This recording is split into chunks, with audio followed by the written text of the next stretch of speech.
Hello students, myself Ayush Goyal, बच्चों के बीच में AGL, head of the department mathematics at Reliable Institute Kota. मैं आज आपको एक बैच के बारे में बताने आया हूं जो हम 7 जनवरी 2021 से स्टार्ट कर रहे हैं, जिसका नाम है इग्नाइटेड रैंकर्स बैच IRA।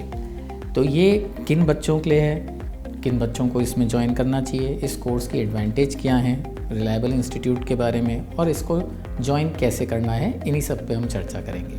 सबसे पहले हु शुड अप्लाई। जो बच्चे इस वक्त 10th क्लास में पढ़ रहे हैं और अगले साल 11th क्लास में आ जाएंगे, ये उनके लिए है। तो जो अप्रैल 2021 से 11th क्लास में आएंगे, तो 10th moving to 11th student के लिए ये बैच है। ये बैच 7 जनवरी को स्टार्ट हो रहा है। क्या एडवांटेज होती हैं इस कोर्स की, इस बैच में कौन पढ़ाएगा? तो सबसे पहली बात, इस बैच में मैथ्स के अंदर मैं पढ़ाऊँगा, फिज़िक्स के अंदर CSS सर जो कि head of the department Reliable हैं, केमिस्ट्री के अंदर CDS सर जो कि head of the department chemistry at Reliable, और फिज़िकल एंड ऑर्गेनिक आपको HM सर पढ़ाएंगे। और मुझे बताते हुए बड़ी खुशी हो रही है, ये जो 4 का कॉम्बो है हम चारों का, इसी ने पवन गोयल को भी पढ़ाया था, जिसकी 2018 में JEE एडवांस के अंदर 4th रैंक आई थी। तो ये तो हुआ बैच के बारे में। ये क्यों ज्वाइन करना चाहिए? हुआ ये कि 2013 के अंदर काफ़ी बदलाव आया और JEE मेंस का एग्ज़ाम पहले होने लगा JEE एडवांस से, और JEE मेंस का एग्ज़ाम एक तरीके से स्क्रीनिंग एग्ज़ाम होने लगा। तो JEE मेंस की इंपॉर्टेंस बढ़ गई। तो पहले क्या होता था, ये AIEEE के नाम से पहले बाद में हुआ करता था। तो जो बच्चे एडवांस का एग्ज़ाम दे देते थे वो सीरियस भी नहीं होते थे इस एग्ज़ाम को देने के लिए, अगर उन्हें पता लग जाता था कि उनका सिलेक्शन श्योर है। लेकिन अब क्योंकि एक तरीके से स्क्रीनिंग एग्ज़ाम होने लग गया, तो मेंस की इंपॉर्टेंस बढ़ी। अच्छा, इससे फ़र्क क्या पड़ा?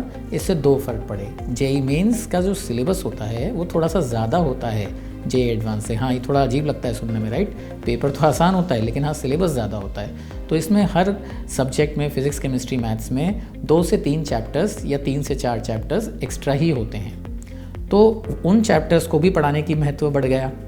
दूसरा, ये एग्ज़ाम जनवरी में हो जाता है। अब JEE एडवांस का एग्ज़ाम तो क्या होता था कि मई के अंदर होता है। तो अब मई में पहले तो सिलेबस की कोई टेंशन नहीं होती थी, लेकिन अब क्योंकि एग्ज़ाम JEE मेंस का पहले होने लगा और जनवरी में, तो आपको सिलेबस काफ़ी पहले निपटाना पड़ेगा, बल्कि बच्चे को पर्याप्त समय भी देना पड़ेगा रिवीजन के लिए, राइट? तो ये जो दोहरी मार पड़ी कि ज़्यादा सिलेबस करना है और पहले करना है, इसके लिए क्या करना पड़ा? इसके लिए कुछ कोर्स प्लानिंग ऐसे बनाई गई कि जब बच्चे 2 स्टेप्स लिए हम लोगों ने, कि या तो हम अर्ली स्टार्ट कर दें, जब बच्चा 10th के लास्ट लेग में हो तभी से उसका 11 स्टार्ट कर दें, तो टाइम मिल गया। थोड़ी सी जो बच्चों की हम छुट्टियां देते थे, थोड़ी उस पर भी कटौती कर ली हमने, ठीक है? तो इस प्रकार से हमने कोर्स को जल्दी फिनिश करना स्टार्ट करा। इसी श्रृंखला में हमने ये अर्ली 11 का कंसेप्ट निकाला कि बच्चा जब 10th में ही होगा तब से उसकी 11th अब स्टार्ट हो जाएगी। अर्ली स्टार्ट से काफ़ी फ़ायदा मिला। अच्छा, फ़ायदा क्यों मिलता है? सिंपल सी बात है कि सिलेबस सब बच्चों को पढ़ाना है उतना ही, चाहे कोई 1 साल की प्रिपरेशन करता है तो भी उसे सारे चैप्टर्स पढ़ाने हैं, कोई 2 साल में प्रिपरेशन करता है तो भी उसे सारे चैप्टर्स पढ़ाने हैं। जाहिर सी बात है, ज़्यादा समय मिलेगा तो बेहतर रिजल्ट आएगा, बच्चा अच्छी तरीके से ग्रास्प कर पाएगा। टीचर को ज़्यादा समय मिल रहा है, ज़्यादा एग्जाम्पल्स लेने का, बच्चे को होमवर्क करने का ज़्यादा समय मिल रहा है, तो ये एडवांटेज है। सेकेंड एडवांटेज इससे क्या आती है, ये जो नेशनल लेवल कॉम्पिटिटिव एग्ज़ाम्स होते हैं JEE से पहले के, KBPY, ओलम्पियाड्स हुआ, तो यूजुअली क्या होता है, जब KBPY होता है नवंबर के अंदर यूजुअली होता है, तो जो ट्रेडिशनल कोर्सेज होते हैं उनके सिलेबस सब्सटैंशियल नहीं हुआ होता है 11th का। 70%, 60%, 50% सिलेबस कवर हुआ होता है। अब जाहिर सी बात है, जिसने अर्ली स्टार्ट किया है उसका सब्सटैंशियल सिलेबस कवर हो जाएगा। फॉर दैट मैटर 11th का तो मेरे ख्याल से नवंबर एंड दिसंबर में कंप्लीट हो जाएगा। तो आपका जब सिलेबस कंप्लीट हो जाता है तो ये एग्ज़ाम्स में आप अच्छा परफॉर्म करते हैं, जिससे आपका कॉन्फिडेंस बूस्टअप होता है। ना केवल KBPY की एडवांटेजेस और होती हैं, ओलंपियाड क्लियर करने की और एडवांटेजेस होती हैं, एक psychologically it acts as a moral booster as well.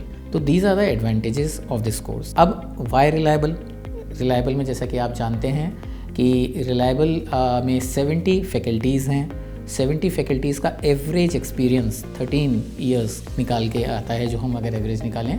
और ये जो एवरेज एक्सपीरियंस है ना, अधिकांश फैकल्टी ने एक ही संस्थान में खूब लंबे समय काम किया लगकर। तो इस टाइप का कल्चर है कि जहाँ पर गए वहाँ तल्लीनता से कुछ काम किया। तो इस टाइप की फैकल्टी आपके साथ जुड़ी हुई है, जिनमें से बहुत सारे लोग IITians हैं, NITians हैं, या बहुत ज़्यादा एक्सपीरियंस टीचर्स हैं, या एक लीनेज रही है टॉपर्स की कि हर साल उन्होंने मतलब उनके बैच से 4, 5, 6, 7 बच्चे टॉप 100 में निकलें। इस प्रोफाइल के टीचर्स मिलेंगे। अब ये कैसे अप्लाई करना है बच्चों?